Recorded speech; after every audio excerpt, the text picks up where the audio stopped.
તમે બોલો છો સ્ટાર્ટ करते हैं। હું બોલું? જય ભગવાન। जय भगवान।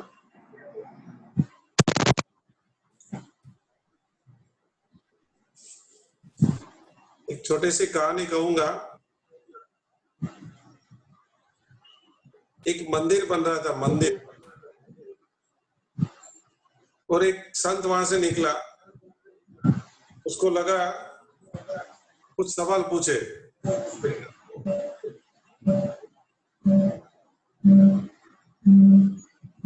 महेश भाई की आवाज તમારી નથી, થોડું दूर રાખશો તો વાંધો નહીં આવે।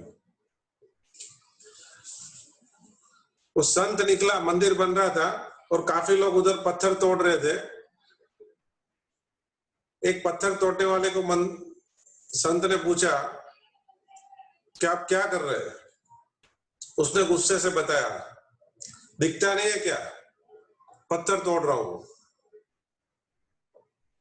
उसको लगा कितना गुस्से में, और वहां से थोड़ा आगे चला गया। फिर दूसरे पत्थर वाले को पूछा कि भाई साहब आप क्या करते हैं? उसने बताया कि मजबूरी में पेट के रोजी रोटी के लिए मैं पत्थर तोड़ रहा हूं, यहाँ काम कर रहा हूं। और आगे गए और एक मजदूर को पूछा कि भाई साहब आप क्या करते हैं? उसने बताया कि मेरे प्रभु के लिए, मेरे परमात्मा के लिए मैं मंदिर बना रहा हूं। और गीत गाता गाता, गुनगुनाता गुनाता पत्थर को तोड़ रहा था और इतना एंजॉय होके पत्थर तोड़ रहा था। तीनों जन कार्य एक ही कर रहे थे, लेकिन तीनों जन के भाव अलग अलग थे। मेरा आप लोग से एक बात है कि यहाँ पे 20 लोग हैं। 20 लोग किसी न किसी कारण से अलग अलग भाव से यहाँ जुड़े होंगे। आप कौन से भाव से जुड़े हैं वो आपको देखना है, ठीक है। और एक बात है, अगर मैं कुछ क्वेश्चन करूं कि यही ध्यान हम लोग यहाँ पे ये प्लेटफॉर्म पे एक बहुत अच्छा से अच्छा रिजल्ट मिले ऐसी कोशिश करते हैं।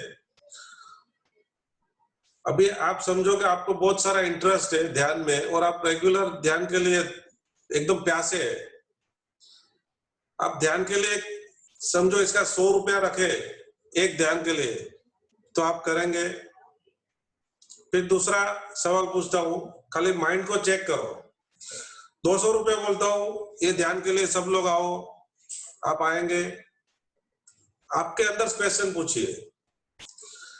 फिर 500 रुपया एक ध्यान का बोलता हूं, तो आपके माइंड में क्या होता है? यही ध्यान का 1000 रुपया बोलता हूं, आपके मन में क्या होता है? यही ध्यान का 10,000 रुपया बोलता हूं, आपके मन में क्या होता है? कहीं ना कहीं हमारे माइंड में हम कुछ पैसे के साथ इतना जुड़े हुए हैं, हम हर चीज को एक माप से, एक मगज में मैप बना लेते हैं कि भाई इतना रुपया खर्च होएगा तो ठीक है मैं करूंगा, नहीं तो नहीं करूंगा। मैं कहता हूँ बहुत सारा चीज हमने वो मैप की वजह से हमने मिस भी कर दिया है। कुछ जगह पे नॉमिनल फी होगा तो भी हमने नहीं किया, कुछ जगह ज्यादा फी था तो भी हमने नहीं किया। कई बार हमने ऐसा ही सोचा होगा कि हम ऐसा रहेगा तो ही कराएंगे। तो मैं जस्ट आपको एक इंक्वायरी कर रहा हूँ कि आपके अंदर क्या भाव उठता है, ठीक है। तो वो आपके अंदर भाव खाली रखो, क्वेश्चन छोड़ के आपके साथ रख दिया है, ठीक है। थैंक यू महेश भाई।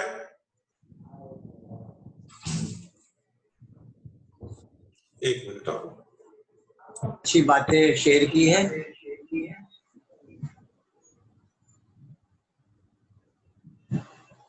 कमलेश भाई ने जो कथा की, आज की बात भी कथा से जरूर करेंगे। भगवान बुद्ध ने एक बार अपने पिछले जन्म की बात करी है। एक जन्म में वे हाथी थे, जंगल में आग लग गई थी, दावानल फैल गया था और सभी पशु पक्षी प्राणी अपना जीव बचाने, जैसे हम आज कोरोना से भाग रहे हैं वैसे वो अपनी जान बचाने के लिए भाग रहे थे। हाथी दौड़ते दौड़ते थक गया और एक पेड़ के नीचे विराम करने के लिए खड़ा रह गया। आलस्य में उसने अपना एक पैर उठाया। जब उसने अपना एक पैर उठाया तो एक खरगोश उसके पैर के नीचे जाके बैठ गया और सोचा कि कोई पेड़ से छाया मिल रही है। हाथी ने देखा कि एक जीव पैर के नीचे बैठ गया है, तो उसने अपना पैर रखा नहीं ताकि वो जीव मर न जाए। वो ऐसे ही खड़ा रहा। 2-3 घंटे हो गए। खरगोश ने समझा कि मुझे यहाँ अच्छा है, आग फैलती जा रही है, तो वो वहीं बैठा रहा और हाथी भी वैसा ही खड़ा रहा, एक पैर ऊपर किए हुए। उस पेड़ को भी आग ने पकड़ लिया और हाथी जल गया, मर गया, खरगोश बैठ गया, बच गया। लेकिन हाथी ने अपना पाँव नीचे नहीं रखा। बुद्ध ने ये कथा कही और कहा कि एक जन्म में मैं जो हाथी के स्वरूप में था, वो अंतिम समय में खरगोश के ऊपर दया और करुणा के कारण मुझे मनुष्य जन्म मिला है। इतना कीमती है मनुष्य जन्म। इस कथा से 2 पाठ मिलते हैं जो आज के ध्यान के लिए महत्वपूर्ण है। वो हम समझेंगे तो हम समझेंगे मैत्री भाव का कितना मूल्य है। पहली बात कि पशु पक्षी प्राणियों में भी अच्छी आत्माएं रहती है और बुरी आत्माएं रहती है। जैसे मनुष्य में हर प्रकार की आत्माएं रहती है, पशु पक्षी भी अच्छी आत्मा और बुरी आत्मा में विभाजित कर सकते हैं। और उनमें जो अच्छी आत्मा है उनको फिर मनुष्य देह प्राप्त होता है। दूसरी बात, यह जो पशु पक्षी प्राणी पौधों का जगत है वो मुक्त जगत है, माने उनके पास भाषा नहीं है, विचार नहीं है, मन नहीं है और वो कुछ बोल नहीं सकते हैं, लेकिन उनके पास सूक्ष्म संवेदना है। एक तरंगे हैं उनके पास, जो तरंगे वो एक दूसरे से पकड़ लेते हैं। आज का जो कोरोना है उसके सबसे बड़ा कारण वह है कि बहुत सालों से मनुष्य ने इन प्राणी जगत के साथ दुर्भाव किया है, उनको बहुत त्रास दिया है। उसके परिणाम सब ये महामारी आई है, ऐसे एक बहुत से लोगों का मानना है। और अगर हम धर्म को समझे तो ये बात कहीं ना कहीं सच है। हम जब प्रकृति के साथ अनाचार करते हैं, दुर्व्यवहार करते हैं, तो उसका परिणाम मनुष्य जगत को हर 100 साल के बाद मिला है। अगर हम हिस्ट्री देखेंगे तो 100-200 साल के बाद एक ऐसी महामारी आई है। तो हम मैत्री भाव का प्रयोग इस ताकि करेंगे कि इस मुक्त जगत से हमको जोड़ देना है, हमारी जात को। अब मैत्री भाव के 2 स्वरूप है, 2 रूप है। एक रूप है वो नेगेटिव है, जैसे किसी के साथ दुर्भाव नहीं करना, किसी के साथ दुश्मनी नहीं करनी, वो एक नेगेटिव भाव है। जैसे ही वो नेगेटिव प्रयोग हम करते हैं तो हमारा द्वेष चला जाता है, दुश्मनी का भाव चला जाता है। लेकिन एक दूसरा पहलू उसका रह जाता है, वह मैत्री भाव का पॉजिटिव पहलू। ये पॉजिटिव पहलू है, यह है कि हम एकता का अनुभव करें, प्राणी जगत के साथ, पेड़ पौधे के साथ एकता का अनुभव करें। हमारे पास और एक शब्द है जिसको हम मैत्री भाव समझते हैं, वो है मित्रता। एक शब्द है मित्रता, एक शब्द है शत्रुता। तो जो पहला मैत्री भाव है उससे शत्रुता तो चली जाती है, लेकिन मित्रता बनी रहती है। और मित्रता मैत्री भाव नहीं है। मित्रता को अंग्रेजी में कहते हैं फ्रेंडशिप, और मैत्री भाव के लिए शब्द है फ्रेंडलीनेस। इसको फर्क को भी समझ ले। अगर हमारा पहला पहलू है मैत्री भाव का कि अगर दुश्मनावट छोड़ दे तो हम मित्रता में राग से बंधन से बन जाते हैं। और मैत्री भाव का अर्थ है राग और द्वेष दोनों के पार हमको जाना है। तो राग द्वेष के पार जाने के लिए पहला प्रयोग यह है कि हमको मैं हूं वो भाव को छोड़ दें। अगर मैं भाव है तो तू भाव बना रहेगा, और जब तक मैं और तू है तब तक मित्रता और शत्रुता होगी, फ्रेंडलीनेस नहीं हो सकती है, मैत्री भाव नहीं हो सकता है। तीसरी बात, हम ऐसे समझते हैं कि हम कुछ है, लेकिन हम कुछ भी नहीं है। अगर सूरज की किरणें बंद हो जाए, चांद बंद हो जाए, तारे बंद हो जाए, पशु पक्षी पौधे समाप्त हो जाए, तो हम बचेंगे ही नहीं। हम इन सारों तत्वों से जुड़े हैं। तो जो हमारा होना है वो इन सब पे आधारित है। अगर बोलते हैं कि 6 मिनट के लिए सूर्य का डूब गया तो पूरी पृथ्वी समाप्त हो जाएगी। सिर्फ मनुष्य नहीं, पशु पक्षी पौधे सब चीज समाप्त हो जाएगी। 6 मिनट के अंदर प्रलय हो जाएगा, सब खत्म हो जाएगा। इसलिए सूरज है तो हम है, चांद है तो हम है, सागर है तो हम है, पेड़ पौधे है तो हम है, पशु पक्षी है तो हम है। इसलिए पहला प्रयोग मैत्री भाव का यह रहेगा कि मैं अलग नहीं हूँ, मैं पृथक नहीं हूँ। हमारी सभी समस्याओं की जड़ क्या है कि हमने हमारे जात को कुछ समझ लिया है। तो मैत्री भाव में पहला प्रयोग यह रहेगा कि मैं और तू को विदा करने है। सागर के साथ एक हो जाना है, पशु पक्षियों के साथ एक हो जाना है। इसके लिए हम 3 प्रयोग करेंगे आज। पहला प्रयोग, ये प्रयोग पूरा अलग रहेगा। इसमें साक्षी भाव भी बीच में नहीं लाना है, श्वास को भी नहीं देना है, लिखना है, विचारों को भी नहीं देना है, देखना है। ये भाव प्रयोग है, क्योंकि जो हमारे नीचे पशुओं का जगत है, पौधों का जगत है, पर्वतों का, सागर का जगत है, उसके कहते हैं मूक जगत, माने उनके पास कोई भाषा नहीं है। तो हम विचार के माध्यम से, श्वास को देखने के माध्यम से उनके पास नहीं पहुंच सकते। उनके पास पहुंचने का एक माध्यम है कि उनके जैसे हम जड़ हो जाए, मौन हो जाए, साइलेंस हो जाए, बिल्कुल हिले ही नहीं। जैसे पेड़ खड़ा है तो वैसा का वैसा ही खड़ा है। तो हमारी चेतना को पेड़ के साथ ज्वाइंट करना है, तो हमको सिर्फ साइलेंट में हो जाना है, सिर्फ मौन हो जाना है। तो आज का प्रयोग रहेगा, उसमें हम 3 चरण में ये प्रयोग करेंगे। पहला प्रयोग, हमने कल्पना करना है कि हम पेड़ के पास, वृक्ष के पास बैठे हुए हो और हम वृक्ष हो गए हैं। हमारे और वृक्ष के बीच में कुछ चीज नहीं है, हम वृक्ष के साथ एक हो गए हैं। और पौधे हैं, पत्ते हैं, फूल है, वह हमारा ही हिस्सा है। उसके बाद क्या होता है, जैसे हम वो भाव करते हैं, तो यहाँ तो हम जूम पे प्रयोग करेंगे। अगर रियलिटी में आप प्रयोग करते हैं, पेड़ के पास बैठते हैं, तो धीरे धीरे उस प्रयोग से अनुभव होगा कि पेड़ भी आपको कुछ रिप्लाई देगा। पेड़ और आपके बीच में एक संवाद होगा। आपकी चेतना और पेड़ की चेतना कहीं ना कहीं जुड़ जाएगी। तो ऐसे अनुभव हो गए कि जब जैसे आप और पेड़ एक हो गए, तब जो संबंध होगा वो मैत्री भाव का संबंध है। तो हम पहला चरण में इस प्रयोग को पेड़ के साथ में करेंगे 5-7 मिनट के लिए। उसमें आपको मौन बैठना है, थोड़ा सा म्यूजिक बजेगा, आपको म्यूजिक सुनना है और मन में भाव करना है पेड़ के साथ मैं एक हो गए हो, एकता का भाव पेड़ के साथ में।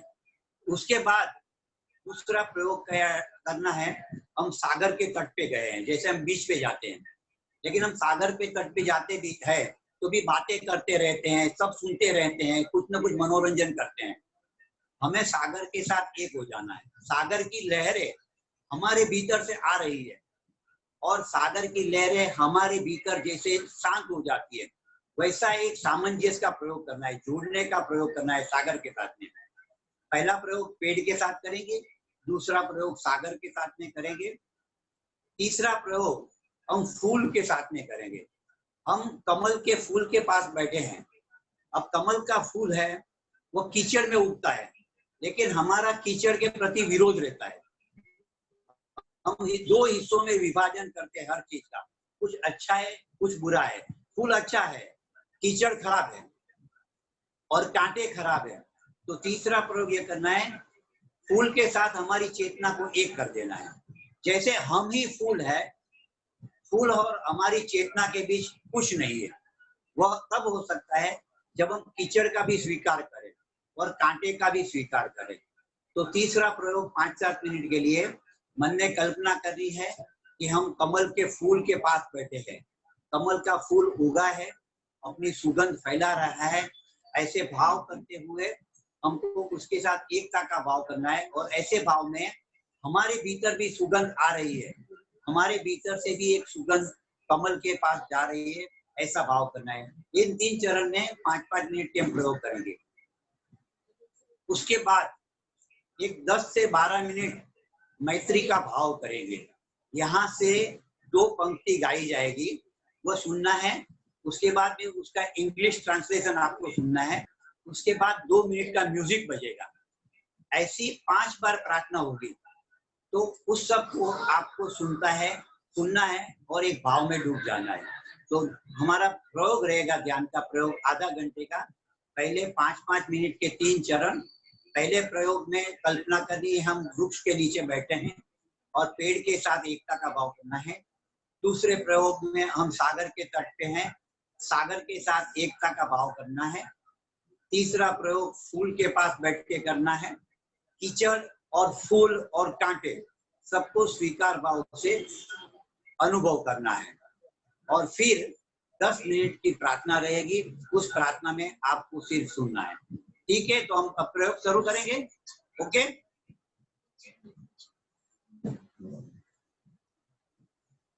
कमलेश भाई।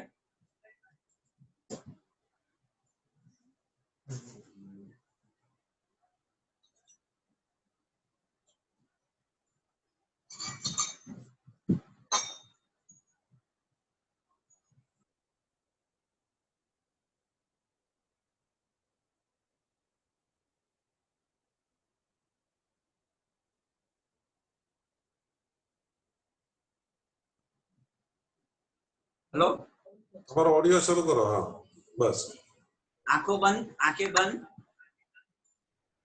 शरीर बिल्कुल शिथिल, बिल्कुल शिथिल कर ले, बिल्कुल रिलैक्स।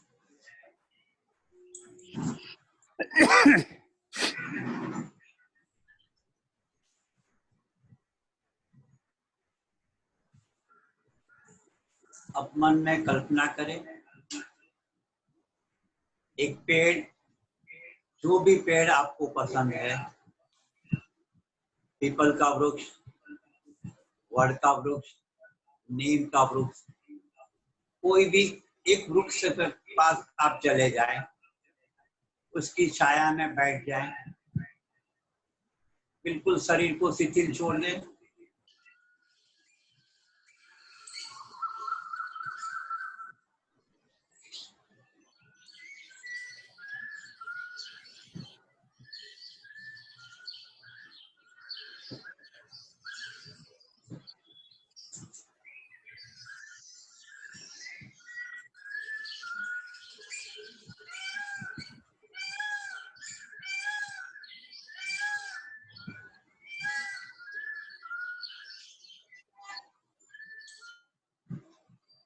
बिल्कुल पेड़ के साथ एकता का भाव, बिल्कुल जड़ हो जाए, शरीर का एक एक अंग पेड़ जैसा हो जाए।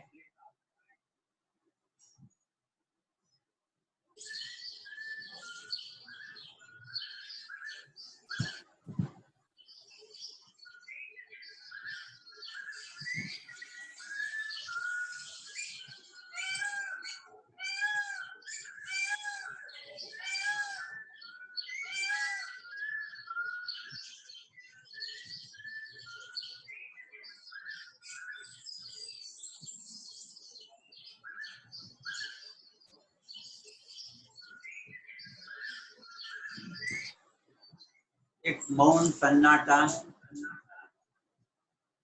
बिल्कुल चुप्पी, कोई शब्द का उपयोग नहीं, कोई भाषा का उपयोग नहीं।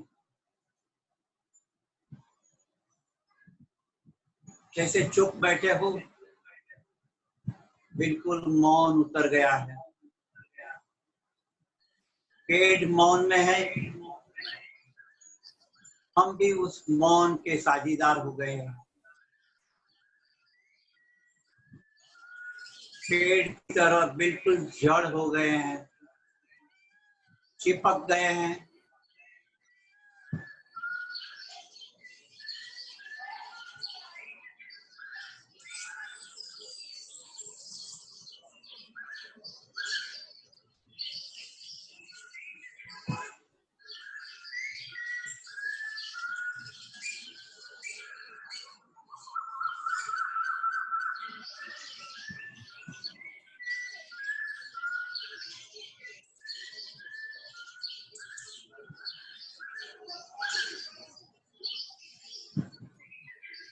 भाव करे, भाव की तरंगे उठने दे। जैसे आपका शरीर पेड़ के साथ बिल्कुल एक हो गया है।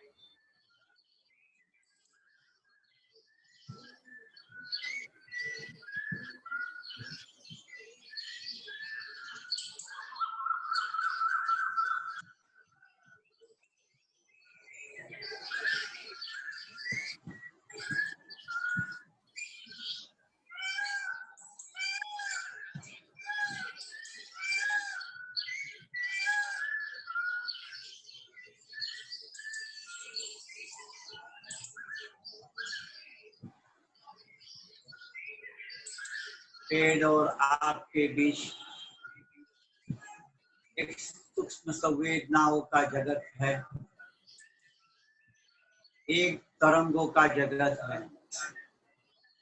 धीरे धीरे आपकी तरंगे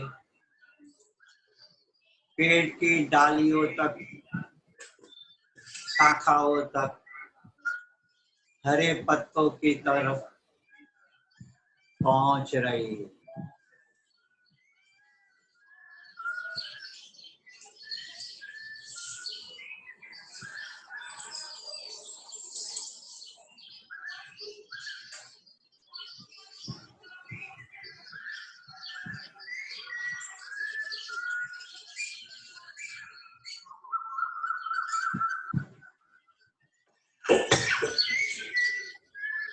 पेड़ की शाखाओं का फैलाव, पेड़ के पत्तों का फैलाव, आप ही की चेतना का फैलाव है।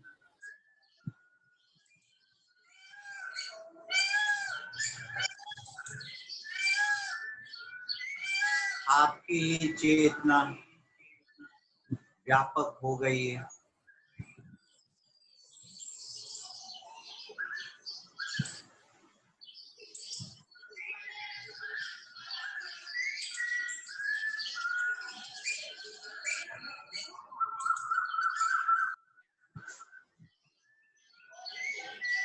शरीर बिल्कुल जड़ हो गया है।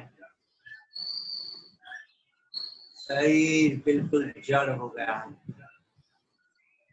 हमारा शरीर जड़ हो जाए पेड़ की तरह, तो ही उसके साथ संबंध निर्मित होते हैं।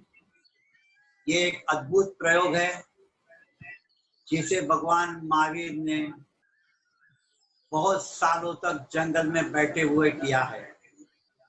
इसीलिए उन्होंने पेड़ पौधे ने भी उनको जवाब दिया है। अगर आपकी चेतना पेड़ पौधे के साथ एक रूप हो जाए तो वहां से भी निश्चित जवाब आता है। वो भी अपनी संवेदनाएं, अपने अच्छे फ्रूट्स, अपने अच्छे अच्छे पत्ते आपके लिए तैयार करते हैं।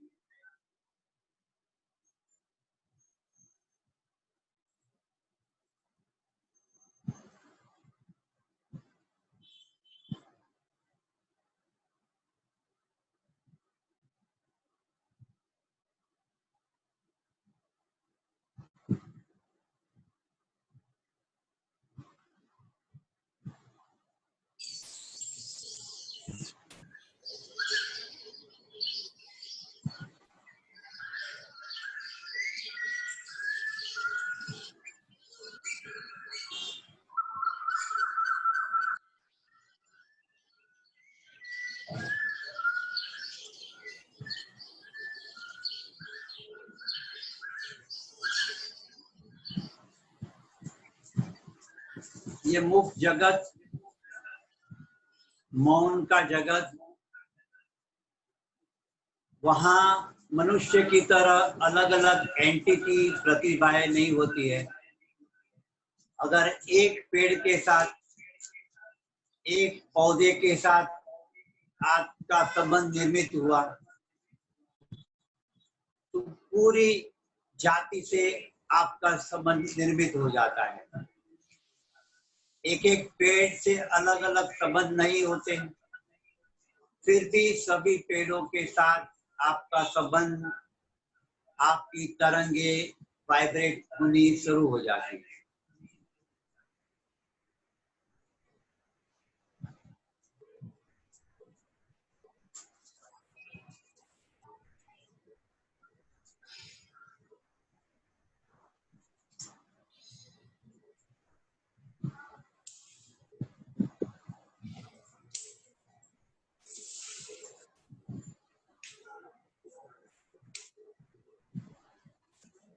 अब अपनी चेतना को थोड़ी सी पेड़ से अलग कर लें, धीरे से, जैसे पेड़ को कुछ भी पता न चले, कुछ भी पेड़ को नुकसान न हो, इतने मैत्री भाव से अपनी चेतना को अलग कर ले।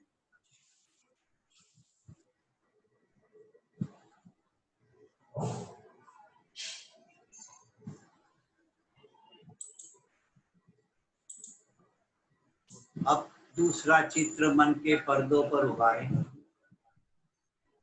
सागर का विशाल तट है, चारों ओर सागर ही सागर, उछलता कूदता सागर, गर्जना करता हुआ सागर। उस सागर के साथ एकता का भाव करें। आप आ गए हो सागर के तट पर, दूर से सागर की लहरें उठ रही है, आकाश की ओर फैल रही है और फिर वापस सागर में डूब जाती है। इन लहरों के साथ एकता का भाव करें।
ये सागर की उठती हुई लहरें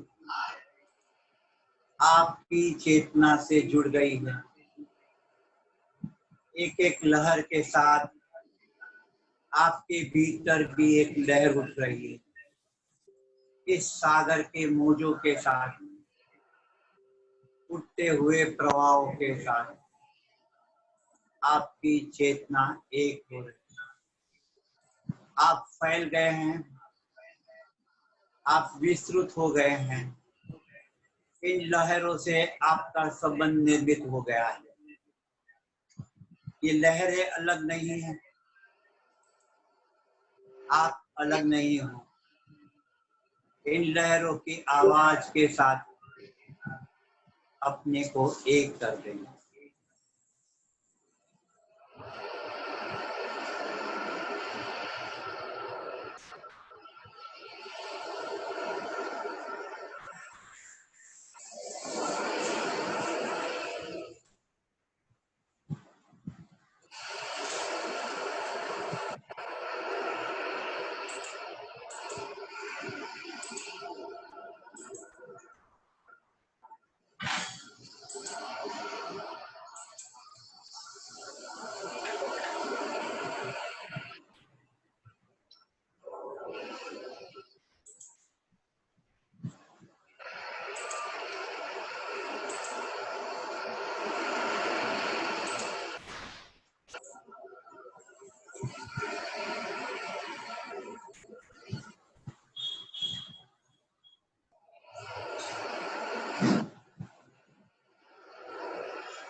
सागर और आप एक ही तरंगों का विस्तार है, एक ही है। जब हम खो जाते हैं तब सागर भी खो जाता है, और दोनों के बीच जो संबंध निर्मित होता है वह है मैत्री भाव।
अब धीरे धीरे उस सागर के तट पे से हटकर दूसरा प्रयोग पूरा करें। अब आपका मन बिल्कुल शांत, बिल्कुल रिलैक्स, बिल्कुल शिथिल हो गया। आपके विचार शांत हो गए और भीतर सिर्फ तरंगों का जगह है, वाइब्रेशंस का जगह है। अब एक कमल के फूल के पास आप गए, कीचड़ में उगा हुआ कमल का फूल, उस फूल के पास बैठ जाए और फूल के साथ एक का भाव। फूल सुगंधित है, वैसे ही सुगंध आपके भीतर भी उठे। फूल कीचड़ में उगा है, लेकिन कीचड़ से अलिप्त है,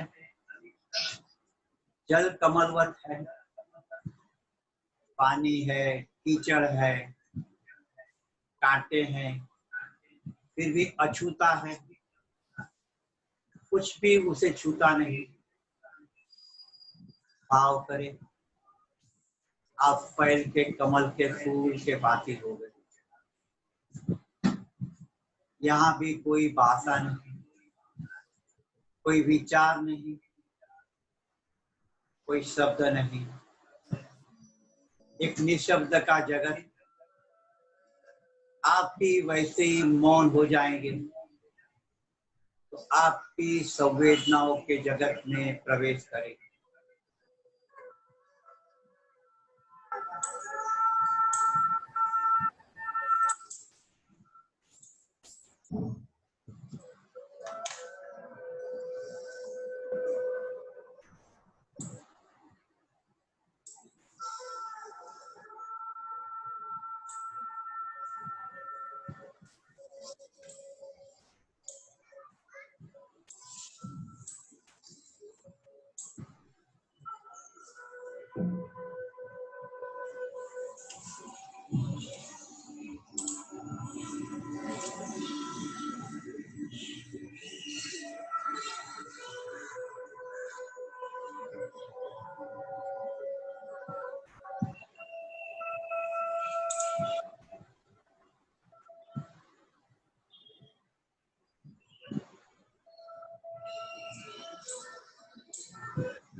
फूल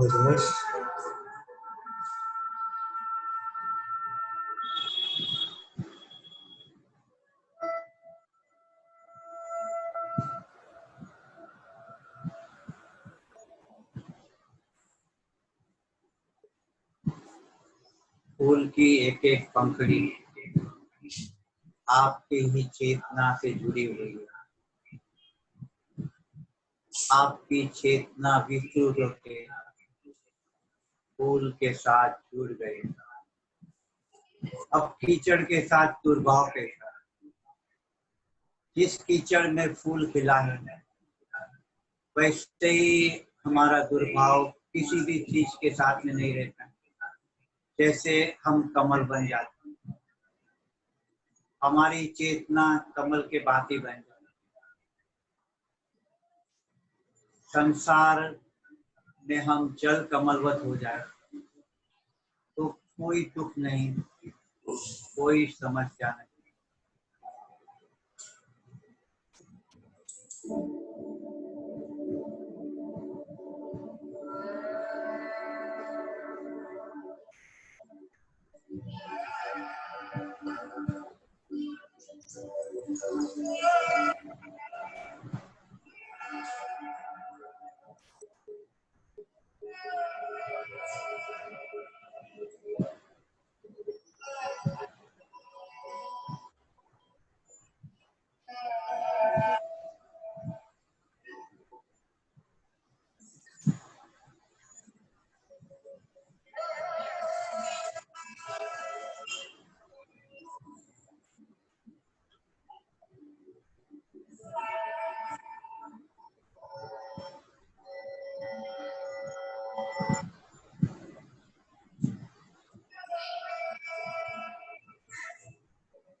पेड़ पौधे, पशु पक्षी, प्राणी, सागर, फूल, चट्टाने, ये सभी हमारा ही विस्तार है।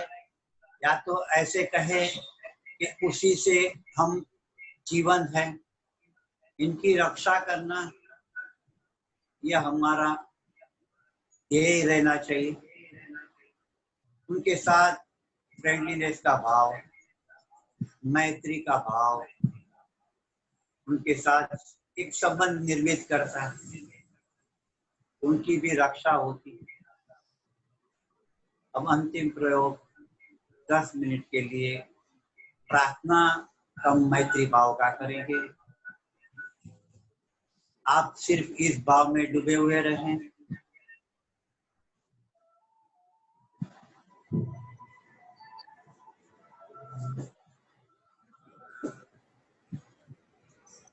मैत्री भावनु पवित्र चरणों मुझ हैया मावया करे। शुभता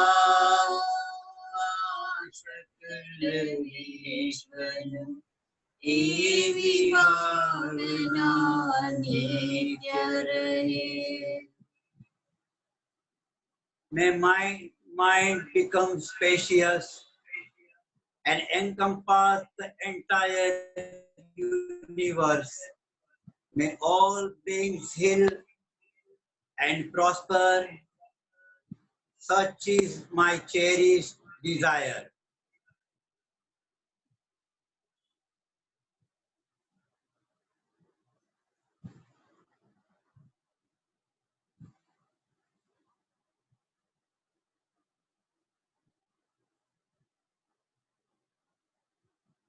मैत्री भावनु पवित्र चरणों मुझ हैया मावया करे।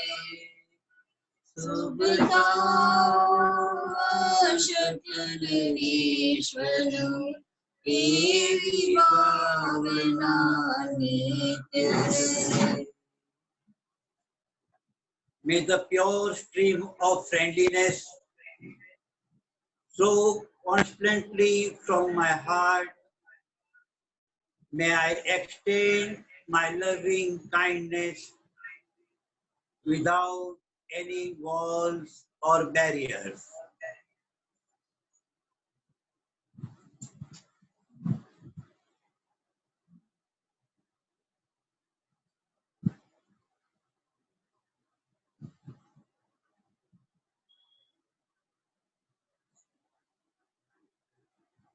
मैत्री भावनु पवित्र जरणों मुझ हैया माया करे शकल विश्वनु एवी भावना नित्य रहे. May my mind become spacious and encompass the entire universe. May all beings heal and prosper. Such is my cherished desire. May the pure stream of friendliness flow constantly from my heart. May I extend my loving kindness without any walls and barriers. मैत्री भावनो पवित्र जरणों मुझ हैया माया करे शुभताओ शकल विश्वनु एवी भावना नित्य रहे. May my mind become spacious and encompass the entire universe. May all beings heal and prosper. Such is my cherished desire. May the pure stream of friendliness flow constantly from my heart. May I extend my loving kindness without any walls and barriers. मैत्री भावनो पवित्र चरणों मुझ हैया माया करे सुविधाओ शकल विश्वनु एवी भावना नित्य रहे. एवी भावना नित्य रहे. मैत्री भावनो पवित्र जरणों मुझ हैया माया करे शकल विश्वनु एवी भावना नित्य रहे. मैत्री भावनो पवित्र चरणों मुझ हैया माया करे सुविधाओ सकल विश्वनु एवी भावना नित्य रहे. एवी भावना नित्य रहे.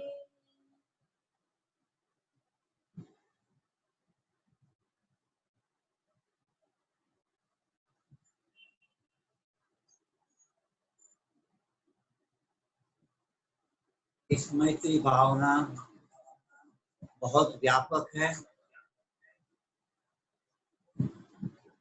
इसका बहुत बड़ा विस्तार है.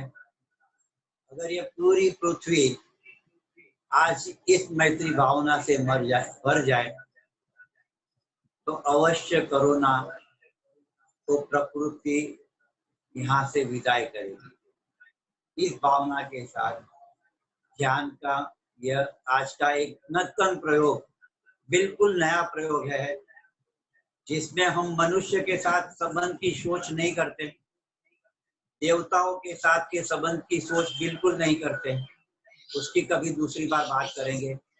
लेकिन जो मौन का जगत है, जो शब्द के बाहर का जगत है, उसके साथ मैत्री भाव की हमने यह प्रयोग किया है।